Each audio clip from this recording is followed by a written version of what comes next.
Saludos amigos, gracias por la amabilidad de la compañía. Soy Cristino del Castillo y este es su programa A Quemarropa. Estados Unidos tiene especialistas de todas las áreas, muy bien formados. Tiene los mejores especialistas en distintas áreas. Y además de eso es una gran potencia militar y es una gran potencia económica. El país más desarrollado del mundo en todos los órdenes. Curiosamente, tiene en su haber la comisión de un montón de errores en su accionar en toda la arena internacional. No ha ganado prácticamente un solo conflicto de todos esos en los que se ha visto involucrado después de la Segunda Guerra Mundial. Usted tiene, por ejemplo, el caso de Afganistán. Estados Unidos decidió, después de los atentados del 11 de septiembre, involucrarse en una guerra en Afganistán. Para combatir a los talibanes decidió, a los talibanes no, a los terroristas de Al Qaeda. Para cumplir con esa misión, decidió invadir todo un país, cuando pudo haber desarrollado una estrategia para enfocarse en el combate de esas células terroristas que operaban allí. Pero bueno, se fue por ese camino, obviamente porque tenía en su agenda algunos objetivos de tipo geopolítico que no confesó. Y lo que uno vio allí en Afganistán indica que Estados Unidos no asimiló las experiencias ni de Inglaterra, que sucumbió allí en ese mismo escenario cuando Inglaterra era el eje central de todo el ordenamiento mundial en aquellos tiempos, ni tampoco asimiló la experiencia de la Unión Soviética, que dejó literalmente el forro en suelo afgano. Y eso que Estados Unidos no tenía allí lo que tuvo que enfrentar la Unión Soviética, que fue la colaboración estrecha de Estados Unidos y todo el bloque occidental con la oposición afgana. Le suministró a los muyahidines todo tipo de armamento para hacerle la vida imposible allí a los soviéticos.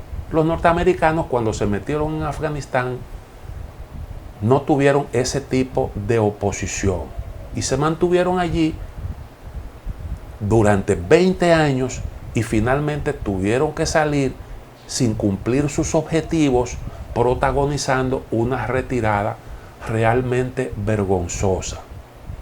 Lo mismo ocurrió posteriormente en Irak, año 2003. Estados Unidos invadió ese país sin haber previamente estudiado las consecuencias de su intervención. Y entonces le sorprendió algo que no era tan difícil de prever, como el asunto de cómo influiría en la correlación de fuerza la destitución de Saddam Hussein, el derrocamiento de Saddam Hussein, que encabezaba un gobierno de una minoría en ese país. Como consecuencia de esa intervención, del desalojo del poder de Saddam Hussein, entonces llegaron unos individuos que eran más fanáticos que el propio Hussein, porque Hussein era uno de los dirigentes árabes más occidentalizados, conjuntamente con Bashar al-Assad y con Gaddafi. Usted veía a Saddam Hussein vestido de saco y corbata, lo mismo que Assad. Y entonces llevaron al poder a los chiitas y ahí comenzó la desgracia estadounidense. Y ese fue uno de los factores que contribuyó al fracaso de la misión estadounidense allí en ese país. También se equivocaron en Libia cuando decidieron bombardear a Gaddafi. Con Gaddafi ya ellos tenían un acuerdo, tenían un pacto, y llegaron a perdonarle a Gaddafi los atentados terroristas que protagonizó. Pero vieron ahí una coyuntura en medio de la denominada primavera árabe y entendieron que era aconsejable aprovechar la coyuntura para salir definitivamente de ese individuo. Sin embargo, no se percataron del lío en que se estaban metiendo. Todavía ese país, años después de aquellos bombardeos, no logra recuperar la normalidad. Y allí pues hay distintos gobiernos paralelos. Y hay una realidad sumamente complicada. Y ese país hoy en día hubiese sido un factor importante en un escenario de escasez de productos energéticos. Lo que quiere decir que se están todavía cosechando errores cometidos en aquel entonces. Se equivocaron también en Turquía. Cometieron con Turquía una tremenda imprudencia. No tomaron en consideración un interés particular de este país, miembro de la OTAN, que además de eso aspiraba a ser aceptado en la Unión Europea. Turquía, una nación militarmente muy poderosa, con una ubicación súper estratégica, un aliado de Occidente. Sin embargo, quisieron imponerle la política occidental frente a los kurdos, quisieron imponerle eso a Turquía. Y Turquía tiene en una parte de su territorio una gran población kurda que tiene incluso, ha organizado movimientos armados para luchar por la independencia de Turquía. Pero hay una población kurda en el territorio de Irak y una población kurda también en el territorio de Siria. Esa población kurda aspiraba a formar un estado independiente o en el territorio de Siria o en el territorio de Irak. Saddam Hussein siempre se entendía con los turcos y le permitía penetrar a su territorio para perseguir a los grupos de kurdos armados, a los terroristas, como ellos le llaman, que se refugiaban en el territorio iraquí. Pero Estados Unidos y Occidente, que utilizó a los kurdos para combatir al Estado Islámico e intentó también utilizarlo en su proyecto de desalojar del poder a Bashar al-Assad, bueno, pues también aspiraban a tener su propio Estado, y eso llevó a Turquía a confrontar con Estados Unidos, y Estados Unidos quiso desalojar del poder a Erdogan mediante un golpe de Estado, y eso empujó a Erdogan a las manos de Putin. Digamos no a las manos de Putin, porque Erdogan no es un individuo que se pone en manos de nadie, lo ha demostrado, pero sí llegó a un acuerdo con Putin. Incluso le compró el sistema de defensa más avanzado que tienen los rusos, de defensa antiaérea. Y eso generó mucha preocupación en Occidente, porque se verificó un nivel de colaboración que realmente preocupaba, porque se trataba de un miembro de la Alianza Atlántica. Y fíjense en la posición que en esta coyuntura ha asumido Turquía. Quiere decir que todavía están cosechando los frutos negativos de aquellos errores. Pero además de eso, cometieron errores en Egipto y cometieron errores graves en Yemen. En Egipto sacrificaron a Hosni Mubarak. Es verdad que Hosni Mubarak nunca fue un demócrata.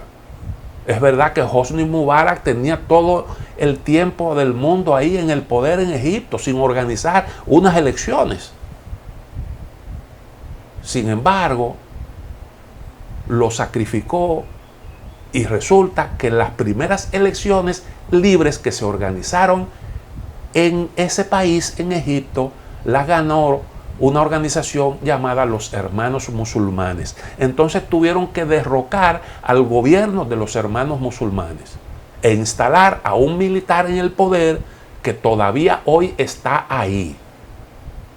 Y aunque ellos no han tenido más remedio que entenderse con ese militar y darle apoyo, tienen que ponerlo obligatoriamente en una lista de gobiernos que no son democráticos. Ellos le dan el apoyo y tienen una de las colaboraciones más grandes. Tiene lugar, se registra con ese país. Me refiero a un nivel de apoyo importante por el monto que eso involucra. Y sin embargo, fíjense cómo ahora, incluso en esta coyuntura, Estados Unidos tiene que ir a rogarle a Al-Sisi para que cambie su política con respecto a Rusia. Pero resulta que Rusia es un proveedor de productos importantes como el trigo y para Egipto es muy difícil prescindir de eso. Y el intercambio solo en ese rubro sobrepasa los $1.000 millones. Y entonces ahí está cosechando también otros frutos negativos. Permítame hacer una pequeña pausa. En breve retorno para continuar con el tema.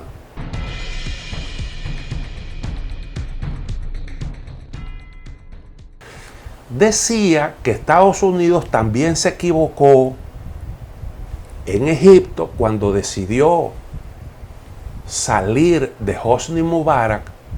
Recuerdo perfectamente que en ese momento los israelíes se escandalizaron porque con Mubarak ellos se entendían muy bien.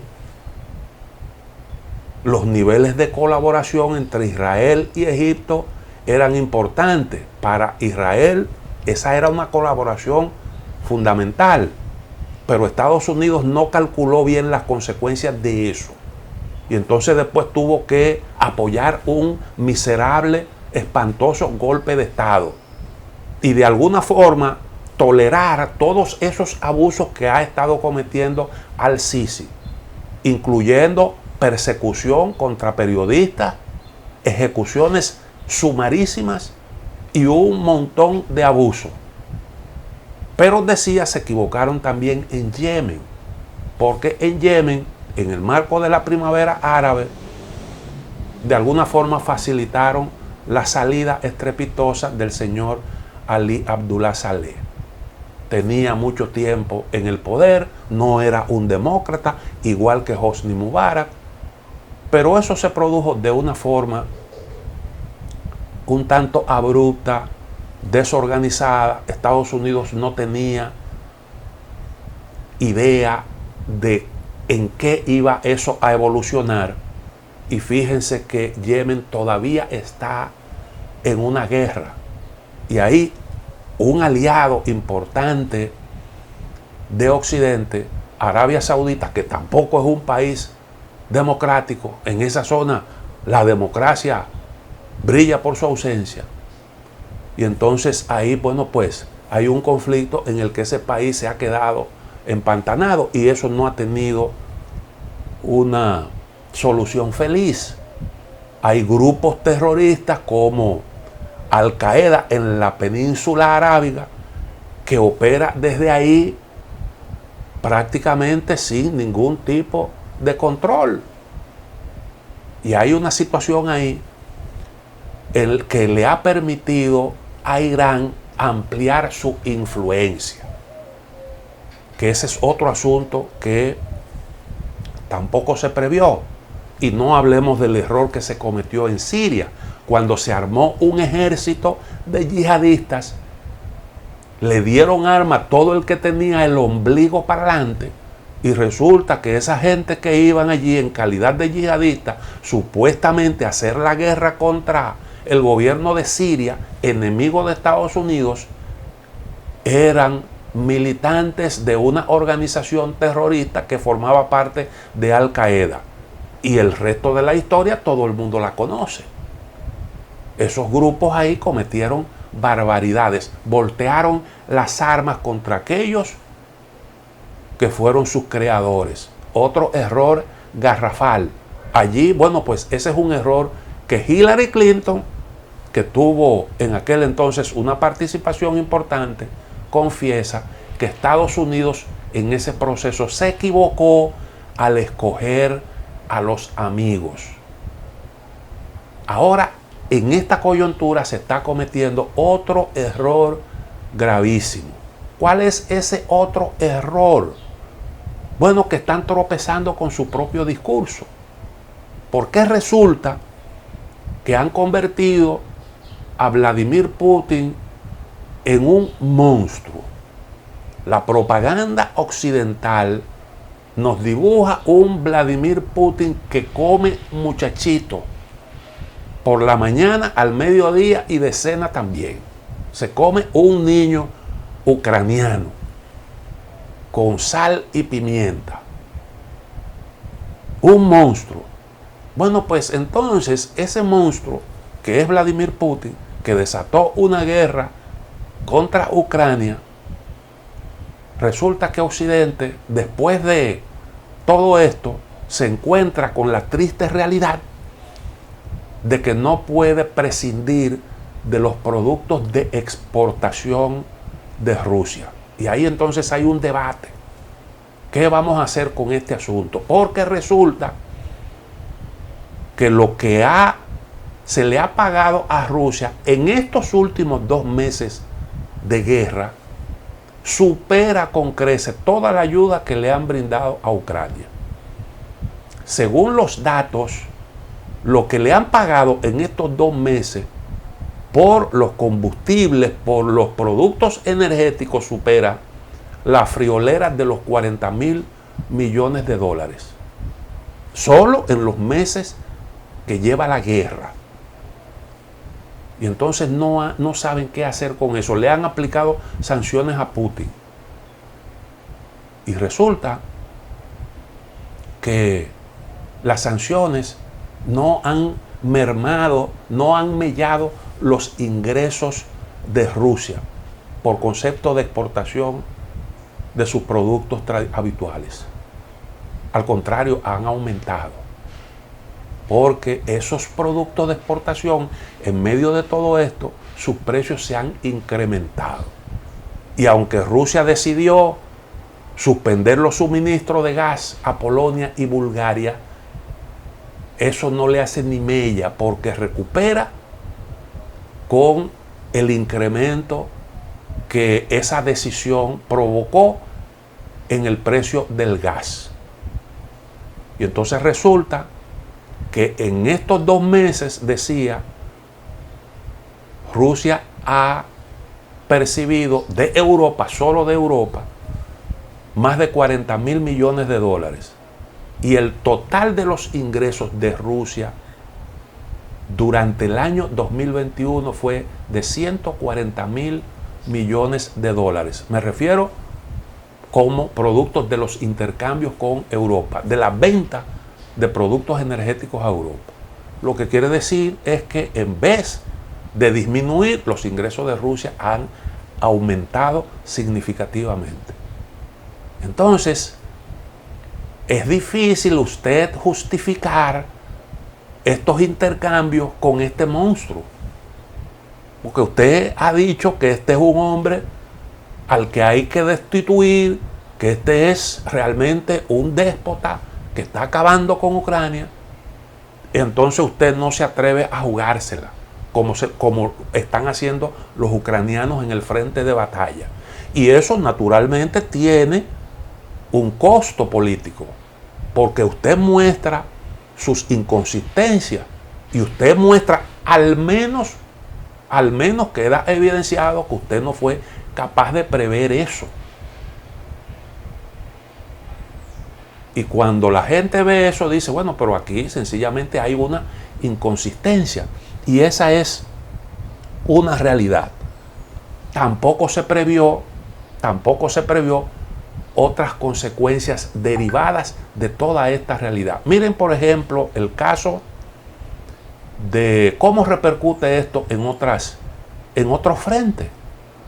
Por ejemplo, Estados Unidos ha tenido que plantearse la flexibilización de su política frente a Irán, de su política frente a Arabia Saudita. Ha tenido que ir a rogarle a Arabia Saudita. Arabia Saudita se da el lujo de no cogerle el teléfono a Joe Biden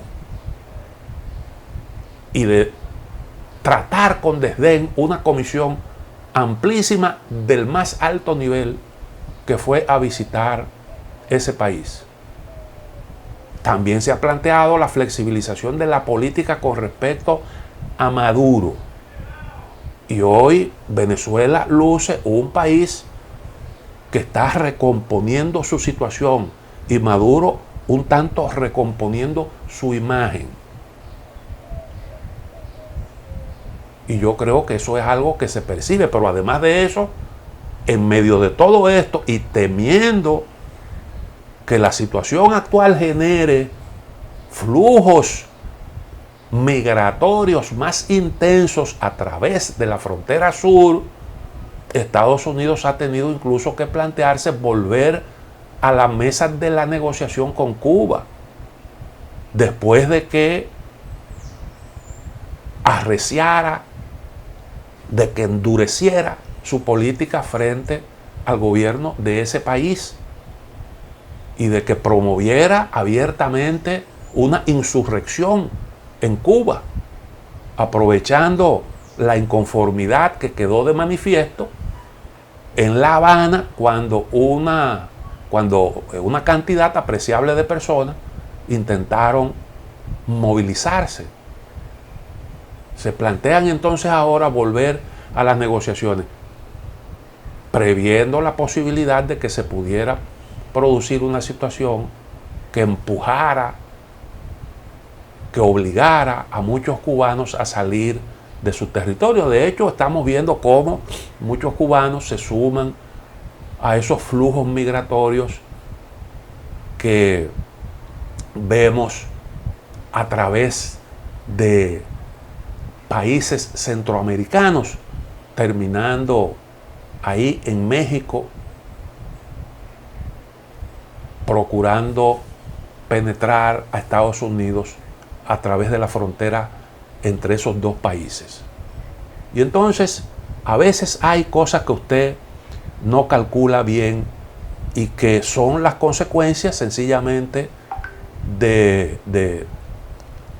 errores de cálculo de personas que no previendo o con miras a obtener unos objetivos determinados, terminan, como dicen, rompiendo el saco por ambición.